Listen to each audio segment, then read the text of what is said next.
Hello friends, welcome back to NS English Academy. This is Sonia guys. In today's video हम लोग part 5th discuss कर रहे हैं जिसमें हम लोग एनालाइज कर रहे हैं अभी जो आपका 7th ऑफ जैन को English literature UGC NET English literature का एग्जाम कंडक्ट हुआ है, उसी एग्जाम को we are just going to analyse in my videos. Okay, तो this is the 5th part of my video जहाँ मैं आपको क्वेश्चन नंबर 107 से स्टार्ट कर रही हूँ एंड लेट्स सी कि मैं कितने क्वेश्चन सॉल्व करती हूँ, क्योंकि ईच क्वेश्चन का मैं आपको एक्सप्लेनेशन दे रही हूँ एज मच आई कैन, जिससे कि आप लोग प्रिपेयर कर सके अपने आप को जून अटैम्प्ट के लिए. क्योंकि आपको पता ही है कि एग्जाम ये जो यूजीसी नेट के एग्जाम्स हो रहे हैं यहाँ पे रिपीटेशंस होता है.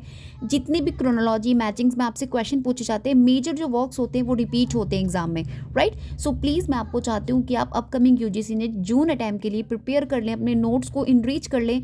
That's why we are just going to in detail analysis of this particular question paper of UGC NET English exam, right, which was held on 7th of Jan, right.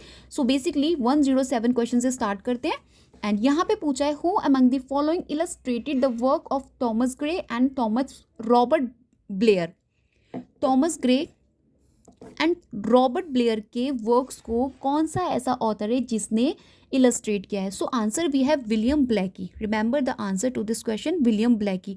क्योंकि guys जो William Blake हैं, जैसे कि आप जानते हैं, English poet हैं, painter हैं एंड प्रिंट मेकर हैं, राइट. एंड बहुत ही फेमसली इन्होंने इलस्ट्रेट किया है works of both Thomas Gray and Robert Blair के. बेसिकली जो थॉमस ग्रे का elegy written in a country churchyard, most important text है इनका ये, इसको इन्होंने इलस्ट्रेट किया है. एज वेल जो ब्लेयर है इनका द ग्रेव करके वर्क है, इसको इन्होंने इलस्ट्रेट किया है. और if I talk about the other option like Thomas Percy, तो थॉमस पर्सी आपके एक बिशप हैं एंड रॉबर्ट बर्न्स जो है ये आपके पॉइट है एंड विलियम कॉपर भी एक पॉइट है. इन्होंने अपने ही वर्क लिखे हैं और इन्होंने किसी के भी वर्क को इलस्ट्रेट नहीं किया है. So answer we have William Blackie to this question, right. Let's move on the next question. So guys this is the 108 question number. यहाँ पे आपको मैचिंग करनी है. Let's see question we have means work. यहाँ पे text दे रखे हैं and here is the author, right. Nala and Damayanti, Jayadeva, the viziers of Bassora and the flute of Krishna. तो बेसिकली नाला एंड दमयंती आपका श्री औरबिंदो के साथ एसोसिएशन है, जयदेवा एसोसिएशन है आपका Harindranathan, right. And viziers of Bassora association है PK Krishna Swami and guys the flute of Krishna Vasudeva Rao. But options देखिए, यहाँ पे ऑप्शन में आपको ये मैचिंग्स नहीं मिलेगी. So please make a note of it और इस क्वेश्चन को देख लीजिएगा. थोड़ा सा कन्फ्यूजन यहाँ पे यही है, मैचिंग्स तो मैंने कर दिया according to their author, but यहाँ ऑप्शन नहीं है, right. Let's move on the next question. Question number 109. Arrange the following in the chronological order of their year of publication. तो यहाँ पे हमको पब्लिकेशन ईयर के अकॉर्डिंग क्रोनोलॉजी में set करना है. डिफरेंट ऑथर के यहाँ पे वर्क्स आपको पोएम्स दे रखी है. First we have the tiger, most important poem है विलियम ब्लैकी की द टाइगर, जो इनका सॉन्ग्स ऑफ एक्सपीरियंस करके जो इन्होंने एक कलेक्शन लिखा है पोइट्री का, इसी का पार्ट है the tiger, published in the year 1794. Remember. Next we have the solitary reaper. ये आपका विलियम वर्ड्सवर्थ का है जो इन्होंने 1807 में पब्लिश हुआ था as a part of his collection poems in 2 volumes. यहाँ से बेसिकली आपको ये मिला है एंड पब्लिकेशन है इसका 1807. Next guys we have Adonais written by P.B. Shelley. Adonis was published in the year 1821. Remember, 1821 as an elegy to the death of John Keats. John Keats की death पर basically ये एलिगी लिखी गई है 1821 में. Remember, कई बार रिपीट हो चुकी है एग्जाम में. Next we have the rime of the ancient mariner, most important and publication है इसकी 1798. Remember the year 1798. Written by S.T. Coleridge, the rhyme of the ancient mariner was first published in 1798 in the collection of lyrical ballads.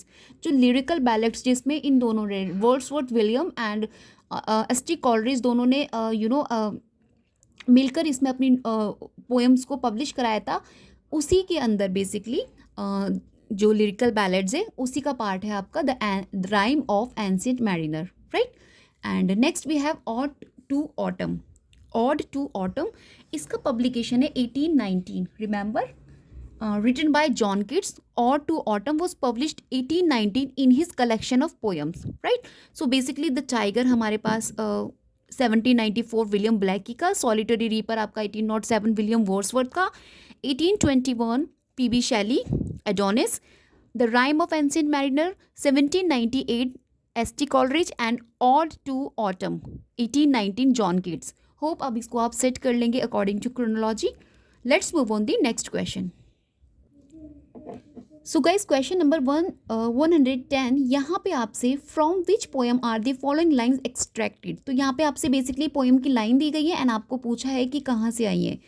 Once more the storm is howling and half hid under this cradle hood and coverlid my child sleeps on there is no obstacle but Gregory's wood and one bare hill.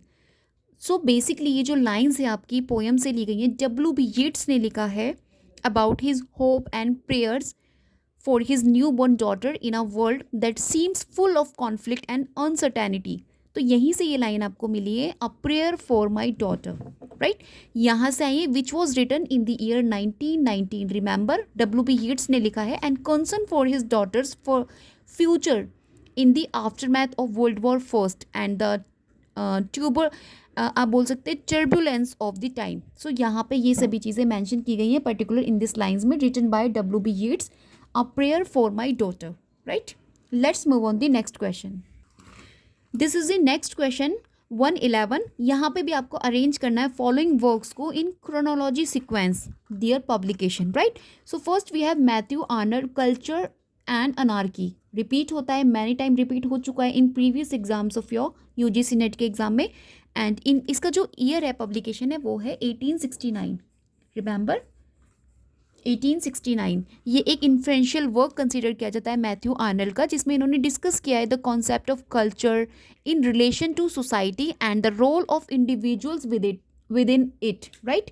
And repeat हो रहा है many time. अपने notes को secure करके बना के रखिए, जहाँ पे आपको इन मेजर टेक्स्ट को एज ए लिस्ट बना के लिखना है, क्योंकि ये सभी टेक्स्ट आपके अगेन एंड अगेन रिपीट होते हैं एग्जाम में। If you don't think so please check out the PYQs, आपको वहाँ से पता लग जाएगा। एंड इनफैक्ट इस एग्ज़ाम में भी आप देख लीजिए, मैथ्यू आर्नल्ड का कल्चर एंड अनार्की एग्जाम ये क्वेश्चन आपको मिला हुआ है। तो कई बार ऐसे एग्जाम होते हैं जहाँ पे रिपीट हो रहे हैं, ये मेजर टेक्स्ट रिपीट होते ही होते हैं, तो इनकी पब्लिकेशन ईयर आपको फिंगर टिप्स पे लर्न होनी चाहिए, right. Next we have Thomas Browne's the anatomy of melancholy, right. ये इनका बेसिकली पब्लिश्ड हो रहा है in the year 1621। Remember the year of publication. और दिस वर्क इज कॉम्प्रिहेंसिव है, स्टडी ऑफ मिलंकली को लेकर। एंड इसमें कोजेज बताए हैं एंड इफेक्ट बताए हैं blending science, philosophy and literature के, right. Next we have PB Shelley का defence of poetry, right. Most important work है जो पब्लिश हो रहा है आपका 1826। Remember 1821, right. पोस्टमसली इसको पब्लिश कराया गया था। एंड सो देखिए गाइज, यहाँ पे 2 ईयर्स हैं। 1821 में तो इसको लिखा गया था इस पर्टिकुलर वर्क को, और पोस्टमसली, राइट, पोस्टमसली इन 1840 में इसको पब्लिश कराया गया है। Remember the both years about it, okay, confusion मत कीजिएगा। And next we have Thomas Hobbes. Thomas Hobbes का मोस्ट इंपॉर्टेंट लेवियाथन, जो कि कई बार एग्जाम में आपको पता है रिपीट हो चुका है, लेवियाथन 1651 में पब्लिश हो रहा है आपका ये Leviathan. Where should I write, Leviathan आपका 1651 में पब्लिश हो रहा है, रिमेंबर। एंड बेसिकली ये एक फाउंडेशनल टेक्स्ट कंसीडर किया जाता है, पॉलिटिकल फिलोसफी इसको बोला जाता है, थॉमस हॉब्स के द्वारा लिखा गया है, जिसके अंदर स्ट्रक्चर, राइट, डिस्कस किया गया है, द स्ट्रक्चर ऑफ सोसाइटी। एक सोसाइटी का स्ट्रक्चर इसके अंदर डिस्कस किया गया है और रोल बताया गया है इंडिविजुअल का विद इन इट, कि क्या इसका रोल रहेगा, right. So these are the things you will find out in the work of Leviathan. Next guys, option 4 we have Walter Pater का studies in the history of Renaissance. Studies in the history of Renaissance Walter Pater का 1873 में इसकी publication है। And ये जो work है explore कर रहा है रेनेसा पीरियड को, पर्टिकुलरली फोकस कर रहा है इसमें जो आर्ट एंड कल्चर, राइट, बताया जाता है। आर्ट एंड कल्चर जो है फेबुलस था in this particular Renaissance period में, तो उसी के बारे में यहाँ पे मेंशन किया गया है। And like this, okay. So now you guys set them in chronology order by your on. मैंने आपको ईयर ऑफ पब्लिकेशंस बता दी हैं। Let's move on the next question. Let's discuss about the 115 question, क्योंकि जिससे पीछे के भी 2 और 3 क्वेश्चन है मैंने स्किप कर दिए हैं, क्योंकि वहाँ से आपको रिसर्च से रिलेटेड क्वेश्चन है। एज आई टोल्ड यू कि मैं रिसर्च से जितने भी रिलेटेड क्वेश्चन है एंड स्टेटमेंट बेस्ड क्वेश्चन है वो मैं आपसे एक अलग वीडियो बनाऊंगी, अनदर पार्ट बनाऊंगी, उसमें मैं अच्छे से डिटेल एक्सप्लेन करूंगी आपसे, आपको हेल्प करेगा, राइट। सो बेसिकली हम लोग यहाँ डिस्कस करते हैं from the statements given below what is the true about the Gothic novels. तो देखिए यहाँ पे आपसे गॉथिक नॉवल से क्वेश्चन पूछा है। तो गाइज बेसिकली इस क्वेश्चन के अंदर आपसे द गॉथिक नॉवल से रिलेटेड स्टेटमेंट पूछे, कुछ स्टेटमेंट इन्होंने यहाँ पे दिए हैं। तो आपको सभी को पता होना चाहिए जो गॉथिक नॉवेल्स हैं उनके कैरेक्टराइज्ड की अगर मैं बात करूँ तो ये फोकस करते हैं मिस्ट्री हो गए, टेरर हो गया, सुपर नेचुरल जितनी भी थिंग्स होती हैं वो सभी, हॉरर सीन हो गए, जितने भी हॉरर मूवीज होती हैं, काइंड्स ऑफ जहाँ पे अपने आप डोर ओपन हो रहा है, बंद हो रहा है, and dark side of life की दिखाई जाती है, मैडनेस दिखाया जाता है, डेथ दिखाया जाता है, and kinds of unknown things, आपको सस्पेंस देखने को मिलता है। So these are the characteristic of gothic novels. And यहाँ पे वही आपसे पूछा है जो फर्स्ट स्टेटमेंट है, it appeared in 14th century American literature. It's absolutely wrong statement, क्योंकि जो आपका गॉथिक नॉवल है एमर्ज ही 18th सेंचुरी में हो रहा है इन इंग्लैंड में, नॉट इन 14th सेंचुरी, और इन अमेरिकन लिटरेचर में नहीं हो रहा, 18th सेंचुरी के इंग्लैंड में यहाँ पे इस अपियर्ड हो रहा है, right. So this is the wrong statement. And option number second जो है, it often uses the medieval form of architecture as setting, right. तो जो सेकंड ऑप्शन है दिस इज ट्रू, क्योंकि जो गॉथिक नॉवेल्स हैं उसमें अक्सर मेडिवल सेटिंग्स यूज़ की जाती हैं, such as castles, right, ruins हो गए, जितने भी रुइंस कैजल्स होते हैं, जैसे कि बेकार सी बनी हुई बिल्डिंग्स हो गई, but it's more about creating an atmosphere of mystery. लेकिन इससे मोर है, ये सिर्फ मेडिवल सेटिंग्स नहीं होती हैं, इस जो गॉथिक जो नॉवेल्स होती हैं इसके अंदर मोर एटमॉस्फेयर आपको ऐसा देखने को मिलेगा, मिस्ट्री से रिलेटेड, फियर होगा जिसके अंदर, राइट। सो आप ऐसा मान सकते हैं। तो दिस इज दी राइट है, प्रॉपरली इसको रॉन्ग नहीं बोलेंगे, स्टेटमेंट को राइट है, बट पूरी तरीके से नहीं आप ऐसा बोल सकते हैं। And let's understand about the C option, it is a form of baroque art, right. तो यहाँ पे आपसे पूछा है, तो बेसिकली गाइज ये जो पॉइंट है इनका, it is form of baroque art. तो आप ये इस तरीके का जो फीचर है वो पेंटिंग्स एंड आर्किटेक्चर में आपको देखने मिलेगा rather than the literature, right. And let's see other option, it represents a style of mosaic and fresco wall painting. This is also wrong statement, क्योंकि यहाँ पर भी आप यहाँ पे बात पेंटिंग, फ्रेस्को और मॉसिक, ये सब भी पेंटिंग की बात हो रही है, यहाँ पे गॉथिक नॉवेल्स की बात नहीं हो रही है। It aims at evoking chilling terror by exploiting mystery and a variety of horror. This is the right statement. So according to me, option number B and D, E, sorry, is the right option. B and E, right? Means option number 4 this is the right answer to this question, okay. बाकी आप खुद से भी एक बार study कर लीजिएगा and अपने and से देख लीजिएगा अच्छे से उसको, स्टडी करके इन डिटेल की एग्जैक्टली, हो सकता है कि मेरे से कहीं पे मिस्टेक हो गया हो, क्योंकि स्टेटमेंट बेस्ड क्वेश्चन है तो यहाँ पे ज़्यादा मिस्टेक्स होने के चांसेस होते हैं। But as I know about this particular gothic novels, तो मेरे अकॉर्डिंग तो बी एंड ई ही ऑप्शन इसका राइट है, अदरवाइज जो जितने भी रिमेन 3 हैं वो गलत हैं, right. Let's move on the next question. So guys this is the 116 question. यहाँ पे आइडेंटिफाई करना है statements which are true for psycho analytic criticism. देखिए यहाँ पे साइको एनालिटिक क्रिटिसिज्म से आपसे क्वेश्चन है, स्टेटमेंट बेस्ड क्वेश्चन है, यहाँ पे कॉन्सेप्ट बेस्ड क्वेश्चन है। बेसिकली यहाँ पे आपको अगर कॉन्सेप्ट क्लियर है only then you guys will answer, right. देखिए यहाँ पे फर्स्ट स्टेटमेंट है, The premise and procedure were established by Sigmund Freud. Yes, this is the right, क्योंकि जो आपके Sigmund Freud है is a founder of psychoanalysis.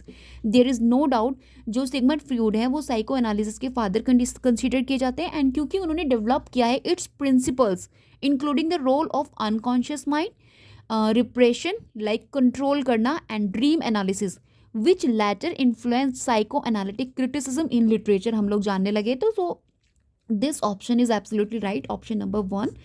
Let's read about the second. Freud possessed that artists are like neurotic patient. ये भी इसका absolutely right है, क्योंकि जो फ्रूड थे वो सजेस्ट करते थे दैट जो आर्टिस्ट होते हैं like neurotic patient. Neurotic patient आप समझते हैं, न्यूरोटिक पेशेंट उनको कहा जाता है मतलब कि जो आप बोल सकते हैं बिलीव करते हैं जो बहुत ज़्यादा चिंता करते हैं, बहुत ज़्यादा हमेशा मतलब कुछ ना कुछ सोचते रहते हैं, these are the people you guys can say neurotic. तो जो बेसिकली जो न्यूरोसिस है, एक उस सिचुएशन को कहते हैं माइंड की, एक वो सिचुएशन होती है जहाँ पे kind of terror, right, and बहुत ज़्यादा टेंशन्स एंड डिप्रेशन आपको फील होता है। सो लेकिन आप उसको रियलिटी से पूरी तरीके से आप ना मतलब कट जाते हो। So this is the neurosis. तो यहाँ पे जो फ्रूड है, यहाँ इन्होंने पॉइंट किया है that artistic are like neurotic patient. Yes, वो आर्टिस्टिक को क्या मानते हैं, न्यूरोटिक पेशेंट मानते हैं। तो this is also right option. Option number 3 है हमारा, Freud poses that psychoanalysis can be used to account for many developments and practices in the history of civilisation. ये भी इनका ट्रू स्टेटमेंट है Freud फ्रूड का, क्योंकि यहाँ पे जो है फ्रूड का जो मानना है कि जो साइको एनालिसिस होते हैं could explain not just individual behaviour but also societal and cultural developments including religion, myth and customs. क्योंकि जो इनकी बुक है सिविलाइजेशन एंड डिसकंटेंट करके, वहाँ पे इन्होंने इस पर्टिकुलर आइडिया को एक्सप्लोर किया था, राइट। सो बेसिकली जो आपके जो फ्रॉड है, इनका मानना है जो एक मानसिक स्थिति होती है, वो कहते हैं, क्योंकि यहाँ पे इनका मानना है जो साइको एनालिसिस होते हैं वो सिर्फ एक इंसान के मानसिक स्थिति को ही नहीं समझते, बल्कि समाज की जो सभ्यता है उसको भी विकास करने में मदद करते हैं, ऐसा इनका मानना है फ्रूड का। तो जो इनका साइको एनालिसिस जो इन्होंने एक्सप्लेन किया है इसको, नॉट जस्ट इंडिविजुअल बिहेवियर के लिए किया है but also societal and cultural developments के लिए भी इन्होंने यहाँ पर इस पर्टिकुलर जो इनका साइको एनालिसिस कॉन्सेप्ट है इसको इन्होंने एक्सप्लेन किया है। तो इस पॉइंट में वो यही बोलना चाह रहे हैं, ठीक है। ऑप्शन नंबर डी है हमारे पास, a repressed wish does not become fantasy. Repressed wish, repressed का मतलब होता है एक कंट्रोल्ड, जिसको आपने कंट्रोल्ड किया हुआ है, मतलब दबा रखा है आप बोल सकते हैं। तो ये गलत स्टेटमेंट है इनका, क्योंकि जो फ्रूड है वो आर्ग्यू करते हैं कि जो रिप्रेस्ड डिज़ायर होती है एंड विशेस होती हैं don't manifest as fantasies, dreams और आर्टिक एक्सप्रेशन। क्योंकि इनका मानना है जो अनकॉन्शियस माइंड होता है अक्सर कन्वर्ट्स होता है दीज सप्रेस्ड डिज़ायर्स को into symbolic forms. So that's why ये इनका ये रॉन्ग स्टेटमेंट है। एंड ऑप्शन नंबर जो ई है हमारे पास, जहाँ पे he talks about Freud propose that literature and other arts manifest the repressed subconscious and unconscious drives of the artist. This is the right option, क्योंकि basically यहाँ पे इस पॉइंट में ये कहना चाह रहे हैं कि जो फ्रूड है इनका मानना है कि जो आर्ट होती है एंड लिटरेचर होता है वो रिफ्लेक्ट करता है द आर्टिस्ट, जो आर्टिस्ट का जो अनकॉन्शियस डिज़ायर होती है ना एंड उनके जो कॉन्फ्लिक्ट्स होते हैं उनको रिफ्लेक्ट करता है जो हमारा आर्ट और लिटरेचर होता है। And he argued that creative works अक्सर क्या करते हैं, सिंबलाइज करते हैं हमारे हिडन इमोशंस को, एंड जो अनरिजॉल्व साइकोलॉजिकल टेंशन्स होती हैं उन सभी को क्या करते हैं, सिंबलाइज करते हैं हमारे जितने भी क्रिएटिव वर्क्स होते हैं। तो this is the right statement about Sigmund Freud psychoanalysis criticism में, राइट। तो बेसिकली यहाँ पे option number A, C and E, this is the right option according to me.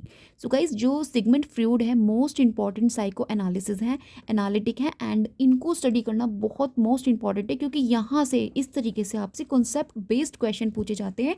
Basically जो आपके सिगमंड फ्रूड है इनका जो टाइमिंग पीरियड है 1856 टू 1939 है। And Sigmund Freud Australian neurologist and founder of psychoanalysis consider किए जाते हैं, क्योंकि इन्होंने एक revolutionary theory of the human mind जो क्या कर रहा है, प्रोफाउंड कर रहा है इन्फ्लुएंस साइकोलॉजी को, आप बोल सकते हैं प्रोफाउंड कर रहा है। अगर मैं इनकी की कॉन्ट्रीब्यूशंस की बात करूं तो अभी मैं थोड़ा ब्रीफ में ही आपको बताने की कोशिश कर रही हूँ। द अनकॉन्शियस माइंड करके फ्रूड ने प्रपोज किया था that the mind has 3 levels. इन्होंने अपने अनकॉन्शियस माइंड जो इनका की कॉन्ट्रीब्यूशन में अगर मैं बात करूँ तो द अनकॉन्शियस माइंड करके इन्होंने कॉन्सेप्ट दिया था, जिसमें इन्होंने 3 लेवल्स बताए थे माइंड के, कॉन्शियस, प्री कॉन्शियस और एक unconscious, right. So basically conscious इन्होंने उसे बताया था जो thought we are aware of, ऐसे विचार जिसके प्रति हम लोग अवेयर होते हैं। Preconscious memories that can be recalled, ऐसी यादें जिन्हें याद किया जा सकता है, इन्हें प्री कॉन्शियस की कैटेगरी में इन्होंने इंडल्ज किया था। And unconscious hidden desires and memories, ऐसी डिज़ायर एंड मेमोरीज जिसको हिडन किया जाता है, छिपाया जाता है, तो दिस इज़ दी अनकॉन्शियस। तो 3 इन्होंने लेबल्स बताए थे माइंड के, अपनी अनकॉन्शियस माइंड, जो इनका द अनकॉन्शियस माइंड करके कॉन्सेप्ट था उसमें। एंड इन्होंने एक थ्योरी दी थी, द थ्योरी ऑफ पर्सनैलिटी, जिसमें इन्होंने id, ego and superego, ये 3 id, ego and superego के बारे में, पर्सनालिटी के बारे में बताया था। बेसिकली जो पर्सनालिटी होती है वो id, ego and superego में डिवाइडेड होती है। इड का मतलब होता है प्रीमिटिव, यानी कि एक ऐसा पार्ट इड उसमें कंसिडर किया जाता है जहाँ पे सिर्फ प्लेजर सीकिंग होती है। जैसे एक छोटा बच्चा होता है, वो क्यों जीता है, सिर्फ उसको प्लेजर चाहिए होता है, खेलने में, हर चीज़ में उसको प्लेजर की ज़रूरत होती है। Next we have ego, the rational self that balance reality. Ego आ जाती है जहाँ पे रियलिटी को बैलेंस किया जाता है। तो अभी इस ईगो स्टेज में आप बोल सकते हैं पर्सनालिटी में रैशनल सेल्फ को ज़्यादा इंपॉर्टेंस दी जाती है, बैलेंस किया जाता है रियलिटी के साथ। And next and last one we have superego, जहाँ पे गाइज मोरल कॉन्शियस शेप्ड की जाती है बाय सोसाइटी, यानी कि जो एक हमारा मोरल कंसाइंस होता है, हमारे को, हम सभी को पता होता है व्हेन वी आर, हम लोग जब अडल्ट हो जाते हैं हम सभी को पता होता है एक मोरल हमारा कंसाइंस क्या है जिसने हमारी सोसाइटी को शेप्ड किया हुआ है। तो this is the super ego. Okay, and इसके अलावा इन्होंने साइकोसेक्सुअल डेवलपमेंट थ्योरी भी दी है, जिसमें जो फ्रूड है इनका ऐसा मानना है कि जो चाइल्डहुड है वो एक्सपीरियंस करता है शेप अडल्ट करने में अपनी पर्सनालिटी को। और उन्होंने इसको इंट्रोड्यूस करने के लिए कुछ स्टेजेस बताई हैं, बेसिकली 5 स्टेजेस यहाँ पर सिगमंड फ्रूड ने हमें रिकॉग्नाइज की हैं। First we have oral stage, anal stage, phallic stage और latency stage and genital stage. और बेसिकली आपको जो क्वेश्चन मिलता है फैलिक स्टेज से मिलता है, जहाँ पर इन्होंने ऑडिपस कॉम्प्लेक्स दिया है। Oedipus complex most important concept है, इंट्रोड्यूस बाय फ्रूड के द्वारा। जो आपकी जो डी.एच. लॉरेंस का जो सन्स एंड लवर्स है वो इसी ऑडिपस कॉम्प्लेक्स पर बेस्ड है। जो ऑटोबायोग्राफी है इनकी 1930 में पब्लिश हुई है आपकी डी.एच. लॉरेंस की, इसी बेसिकली ऑडिपस कॉम्प्लेक्स पर बेस्ड है। और ये आपका जो कॉन्सेप्ट है इंट्रोड्यूस कराया है फ्रूड ने अपने साइकोसेक्सुअल डेवलपमेंट थियोरी के अंदर। जो इन्होंने 5 स्टेजेस हमको बताए, उसमें जो 3rd स्टेज है फैलिक स्टेज, यहाँ पर पर्टिकुलर ऑडिपस कॉम्प्लेक्स के अंदर एक रिलेशनशिप बताई जाती है between mother and son. Mother and son के बीच में जो रिलेशन होता है इसके बारे में बताया जाता है ऑडिपस कॉम्प्लेक्स के अंदर। So I think this is enough about Sigmund Freud. इसी तरीके से इफ़ यू वांट कि मैं आपको डिटेल्ड स्टडी कराऊँ तो please do subscribe this channel so that you guys will get so many further information and relevant facts for upcoming UGC June attempt, right. Till then bye bye. हम लोग next another part में बनाऊंगी, मुझे लग रहा है next part और बनाना पड़ेगा क्योंकि आगे के क्वेश्चंस हम उसमें सॉल्व करेंगे। सो गाइज जो आपके फैक्चुअल इन्फॉर्मेशन बेस्ड क्वेश्चन होते हैं उसमें ज़्यादा समय नहीं लगता, बट जो आपके कॉन्सेप्ट बेस्ड क्वेश्चन होते हैं वहाँ पे आपको इसी तरीके से मुझे समझाने होंगे, जस्ट लाइक मैंने आपको ये साइको एनालिसिस क्रिटिसिज्म के बारे में बताया फ्रूड का। तो ऐसे ही जो क्वेश्चन अभी हमारे बचते हैं उन सभी को मैं इन डिटेल्ड स्टडी कराऊंगी। If you like it so please like ज़रूर कर दीजिएगा। Till then bye bye, have a great day.